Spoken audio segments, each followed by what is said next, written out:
Hey, welcome back, guys, to another edition of Ego on Break. I'm your host, Jay Andrews, and always joined by the almost blind Mississippi Madman. Yeah. He hold the phone in the closure and get a magnifying glass to see what it says. Yeah. So, give a quick rundown of what happened over the weekend. We had two semi-successful events at Pro Wrestling Ego. Hey, I had so good luck. We had a birthday party, you know, if you want to have your kid a birthday party, hit us up. We'll hook you up with that. But it was a pretty interesting evening. We got to the venue, and the building was flooded. So it was a first in Pro Wrestling Ego. Interesting. The broken path was legit broken, as we just laid down a bunch of clothes and stuff that we could find to try to dry the floor up so people could come in. So backyard wrestling is what it was. I was only sick, so. At its finest, you know. But we made do. You know, it was either that or cancel the show. We had already had people show up, and that was there. Already had wrestlers driving in from out of state. So, you know, we had fans waiting in line, so we really couldn't be like, hey, we're going to cancel, y'all go home. So we made the best we could with what we had, you know. Come on in, fella. The water is fine. So, absolutely. So, you know, it's just one of those things that happen, you know. How do you prepare for it? And you can't really. So, we made do with what we could do. And we had a pretty good night of matches. We saw Shaky McMullen try to recruit a new tag partner of sorts. I don't know if it was a full-time gig or a test run, but he tagged up with the Bulldog Chris Athens. I don't think Shaky was feeling it, as he pretty much spent most of the match going, man, this ain't right kind of deal, you know, and kind of hanging his head. It just didn't feel right for him. But they lost to the Cavemen of Alex Graves and Wes Warren. So that was pretty interesting. And then we had two of our female students that are getting really close to being kind of full-time wrestlers. The White Widow versus Candy Crush. Saw the White Widow defeat Candy Crush, so that was a pretty good turn of events. They have faced off one time before, and Candy Crush had walked away with the victory. So we had that. They've come a long way since the first match, so I give them both props.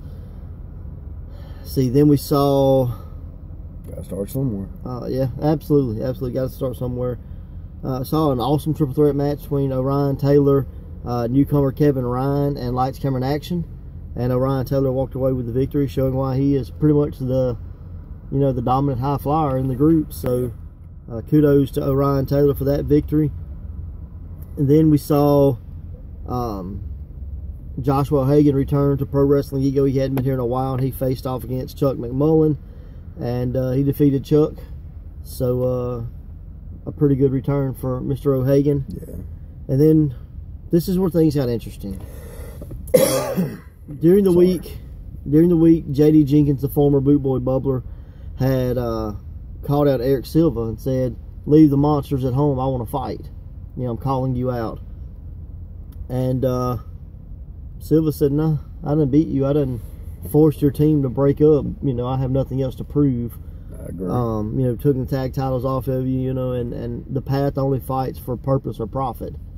There's no reward. Why would you seek it? Absolutely. Well, that brought out Stardust. Okay. And Stardust pretty much said, you know, you want to fight for profit.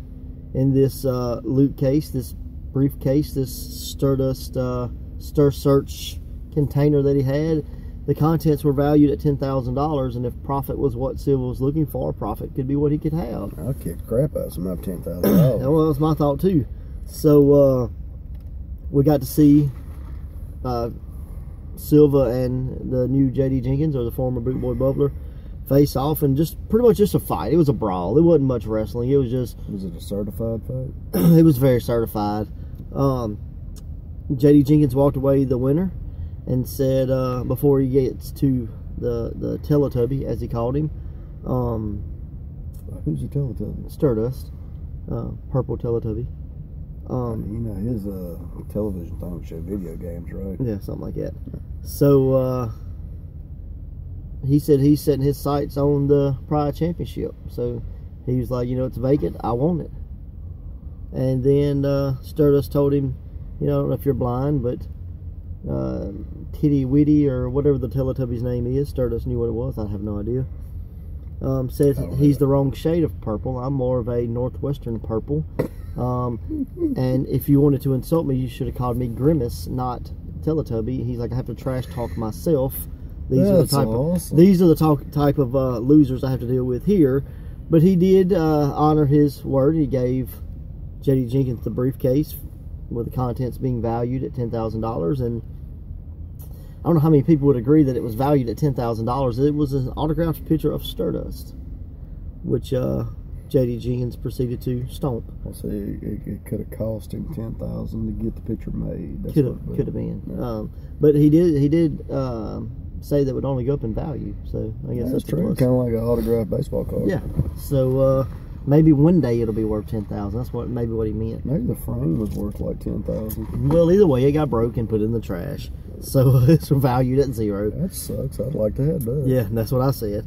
And then that brought us to the main event, Zombie Dragon taking on Ray Fury. And hey, man, what a match this was. This was phenomenal. I wanted to see it, dude. That's so sick. And we did find out that if you froggy elbow a Zombie Dragon, it does not explode. So there you go. Probably, mystery of the world solved. So this didn't sit very well with Zombie Dragon, as he kind of went berserk in the locker room afterwards and pretty much trashed it and most anything and anybody that didn't get out of his way. So throw any flames? Well, let's just say luckily there was water in the building, because we got to put out some fires. So that's pretty much how the broken paths ran down, and we're just all pathways lead to the Pride, and the next stop is the path of least resistance, February 24th at the Hideaway in Jackson, Mississippi. So that was my weekend. I'm sorry, I was sick at home watching TV all week. What'd you watch? Watching wrestling? Oh, excuse me. Yeah, Anarchy Championship Wrestling, I believe. It's not Anarchy Championship, though, is it? Yeah, I think so. Is it? There's two versions of Anarchy. It's the Georgia Anarchy, whatever that is. Used to be NWA Anarchy. Yeah, I don't know it what used it's to be called. Wildside. Yeah. That's what it used to be. I watched that. And I watched the Southern Legacy Wrestling. And I enjoyed them both. There's critiques on everything. So, right, as of anything, The guys that call Southern Legacy, one guy knows what he's talking about and is really good, and the other guy wish would shut the hell up. Kind of like in this, huh? Shut up, asshole. I've never yelled at my TV so much in my life as one guy was boring me to tears. I heard he wanted you to take Flintstones or something. Is that what one of days? And he was talking about multivitamins at one point, bro. They didn't even realize the match had ended because they were talking about multivitamins and protein. Well, got to stay healthy, So anybody to like, hey, you should check this guy out or watch this guy that was on those episodes? Oh. You said you saw Logan Creed dive, right? I saw Logan Creed take out a whole damn crowd of people, man. That was awesome. They were having a lumberjack match. It was him versus Gooder. Yeah. What'd you say his name was?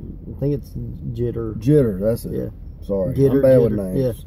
Geter. All I know is he went out there and there was a whole brawl going on, and Logan took him out like a semi truck falling out of the sky. I mean, it's not every day you see a 15-foot guy dive over the top rope. No shit, bro. I was like, holy crap! I mean, he took him out. It was bad. What did Geter dive? That's the next question. No, he didn't dive. he lost to the dreaded Schoolboy of Doom. Oh. And Albino Driver 99. That's it. I'm telling you, wiping people out every day. People, even you 6'10", and however much that dude weighs, is a lot. Yeah. He power slammed that big sucker too. Wow. Yeah, that's pretty cool. That was saying something.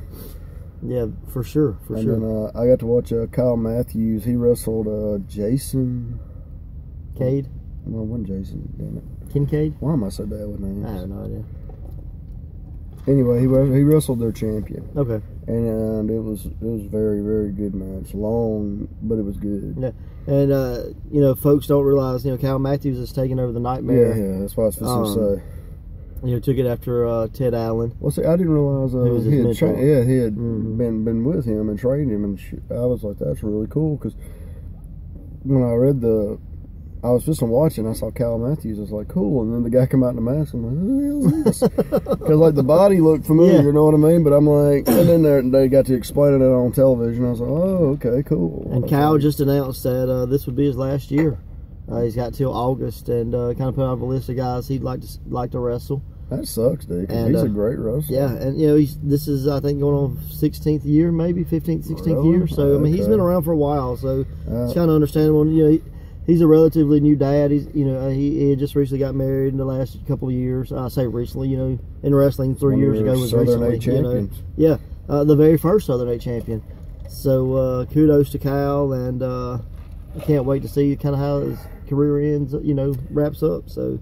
I think he might do like everybody else, retire for about a year, come back. Well, I mean, you know, give it some time. I think when guys say they retire, they mean, you know, I'm taking a break. Yeah, you know, and you know, and it's funny because you know you can retire, but like, you know, let's say you're a welder by trade, you know, and you weld, you go, okay, I'm going to retire. That doesn't necessarily mean you're never going to weld again. No. You know what I mean? You know, neighbor comes over, hey man, weld this up, you're going to fix it. You know, so. I think the same can be said for a wrestler when they retire. You know, they may retire from active. You know, they may not be hitting the road every weekend, 3-4 times a week, whatever. You know, that Thursday through Sunday schedule that a lot of guys have, and you know they may wrestle a couple times a year. But, you know, that doesn't necessarily mean they're not retired. You know, it's just, hey man, you know, somebody used to work for us, somebody didn't show up, or they needed a boost, or you know, I just felt like getting out of the house one night. You know, so now. Not everybody's a Terry Funk where they retire and continue to wrestle, and a lot of guys are like, you know, Terry Funk retires from like states and towns and you know promotions. You know, so well, I was gonna say, didn't the little dancing dude, didn't he just retire from one promotion, but he wrestled for you? Yeah. So, it happens with everybody, right? And I mean, it's just, you know, like Terry Funk was in Beyond the Mat or whatever. You know, it was his retirement. It was the last time he's going to wrestle in Texas or, you know, in that town or whatever. He worked for ECW. Yeah, it wasn't necessarily he was retiring from wrestling as much as he was, you know, this is the last time you'd see him here. Yeah. So, for this promotion. Yeah. You know, so. He wrestled Bret Hart. Right. And put him over. So, pretty cool on that, you know. Go out looking at the lights, I guess you say. That's what they say. Feet up, eyes up. Yeah, and back down. 1, 2, 3. So, but I mean, I really enjoyed watching that stuff. I mean, some of it I was like, Jesus H. Christ, please get this crap off my TV. And other parts of it, I was like, man, this is freaking awesome. But it's like watching indie wrestling. You know you're going to get some bad, but you know you're going to get some really good too. Right. So I mean, there's different levels. You know, not everybody can be. Yeah. I mean, don't get me wrong. You can go to a show and it can be filled with top-notch guys. But even then, you're going to be like, well, this match was better than that match. You know, just watch Monday Night Raw. I mean, how many times are you going to say, well, you know what? That was the perfect show. You know, it was, every match was better. You know, every match was, they're all 10s. You know, nobody messed up. You know, everything was, like, you're not going to see that. Mean, so it's just what I expected. Does it make sense? Yeah. Because it started good, then it would be bad, and then it would be good, then it would be horrible, and then it would be great, and I was like... Well, at least it wasn't horrible, bad, good, decent, No, we've been to those too. Yes. I mean, I've been to shows where you didn't even get a good match. No, yeah, I remember going. Hey, is this the finish? So, But, I mean, I enjoyed the weekend, just even though I was sick as a dog. But I laid back and watched some Ring of Honor. I caught up on that. I ain't seen Ring of Honor forever. And like I told you a while ago, I can tell that Vince has sucked the damn talent roster dry, bro. I mean, they still got some decent guys, but, man, as he took a bite out of the crime. And if you want to catch up on some older Ring of Honor, they've got 2 package deals online. It's like 10 DVDs and then like 13 DVDs for like $20-$30. Oh, is that what you sent me the other day? And I just ordered 10 new DVDs. So they're all 4, 5, 6 years old. So I've been watching it's a lot of stuff I hadn't seen, you know, so... I've been watching this on Fight TV. This is the television stuff. Yeah. And they filmed it right up until Yeah. I mean, it was a great crowd, dude. Crowd is freaking huge. Blew my mind. I was like, man, this ain't like ECW. I mean, ECW, ROH of old. Because when we went, that might have been 1,000 people. Shoot, no, probably 500. Yeah, I guess it was. because I mean it was like 4 or 5 rows of chairs each, you know, so I mean it wasn't huge. But you know, speaking of Kyle Matthews and Ring of Honor, one of the DVDs I ordered has Kyle Matthews wrestling on it. For real? Yeah, so that's pretty cool. I was like, oh, I know that guy. Yeah, I got some Evolve stuff with him on it. So it's really cool. I know you released a Ego and Break a while back, and kind of first one you had done in not Ego and Break, a Life in Headlock. Yeah, I got Sorry, too many shows. Yeah, you have a new one coming up. I got the shaky one that's available. I just hadn't put it out there. Man, I've just been so damn sick this last week. It's been terrible. And hopefully we can get you a few more in the can to have those.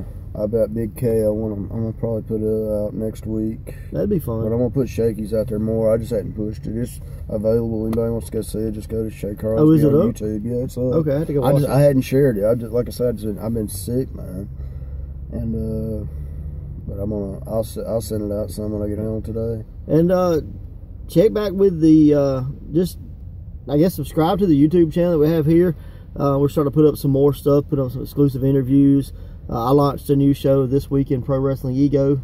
I put up the first episode. On, bro. Well, it was so crazy because when I filmed, it was bright on the camera, but once I loaded it, it like dimmed it out. I don't know what happened. It's like the electricity not working. No, like it was fine. Like on camera, it appeared fine, but once I put it up, it was like you could just see it getting darker. I don't know. You need to go to your auto. Maybe that's what it is. So I had to on YouTube. Had to work on that. But yeah, we're working on getting some lights and hopefully be a little brighter on the next episode. But check that out. And has everything been locked in to have the new bet? Are we still knowing? No, we don't know who's all in the damn elimination chamber. But I know it'll be 6 people. I figured you pick 3, I'll pick 3. That'll work. Sure. That's 50-50 chance. Yeah. I'm a cake in the freaking face. I'm gonna do cake because that damn pie did not work. I want to do. What do you want to do? A plate of macaroni and cheese. What the fuck's wrong with you? That's gonna be awesome. It's gonna burn. Well, it doesn't have to be hot. It's not gonna stick. It's cheddar cheese. It's gonna stick. No, it won't. If you want to see him get hit in the face with a plate of macaroni and cheese, let everybody know to check it out when we get that episode up. Plate of macaroni and cheese. It's gonna be funny. That's so stupid. It's gonna be great. We've done it a cake. We done it a pie. We can't do the same thing over and over. So plate of macaroni and cheese smashed in his face because I'm gonna win. So it's the dumbest crap ever. Makes it even better. We ain't doing no baby diapers or no shit like that. I promise you. Only if you lose. I'm not doing it even if I lose. So you don't want to do macaroni and cheese? Let us know in the comment section. A plate of macaroni and cheese or cake. Which one would you like to see? Whoever wins. Cold macaroni and cheese. Whichever gets the most votes, just comment below, and that's what he'll get hit in the face with if he's gonna lose. That's nasty. Just don't have your mouth open. But got anything else? When's the next show? Oh, February 24th, the Hideaway, Jackson, Mississippi, Path of Least Resistance, and we got the returning Ike Cross. You saw him in the Great Southern 8. Get to see him again. Okay. So, we did have Gunnar Miller and the Lynch Mob. Unfortunately, it's independent wrestling things come up. Joey Lynch got injured, tore something in his knee. He's going to be out for several months. Gunner's the champion at a promotion, I think, over in Georgia. They ended up having a show, so he had to go defend the title, and that left Matt. And we just kind of decided to wait till everybody got healthy. We could get all 3 back, and gonna get the Lynch Mob and Gunnar Miller hopefully in the future. Speedy recovery to Joey Lynch. And what's up with the 6-man tournament thing? Next match on the 3-way tournament. Yeah, be at the end of the month. We'll have the next match up. You can go to our Facebook page, check out the exclusive first round of the Triple Threat to crown a new Pride champion in May. We got to see, who did we see? Ray Fury. Ray Fury defeated Francisco Ciazzo and Shaky McMullen. He advanced, so that's one of the final 4. 3 spots left. We'll have 3 more Triple Threat matches, one at the end of each month, with the final being live on Facebook. So just follow us on Facebook. Stay tuned. The last day of each month we'll have that up, no matter if it's Monday through Sunday, no matter what the day is. Just the last day of the month. sometime 7, 8 o'clock is what we're shooting for to get it out. And go back and watch that so you can stay up to date, and follow us on Facebook, Twitter, Instagram, Anchor.fm. You know, subscribe to us here on YouTube, leave comments, share our videos, and don't forget to comment macaroni and cheese or cake, whichever one you'd like to do. So until next time, guys, later.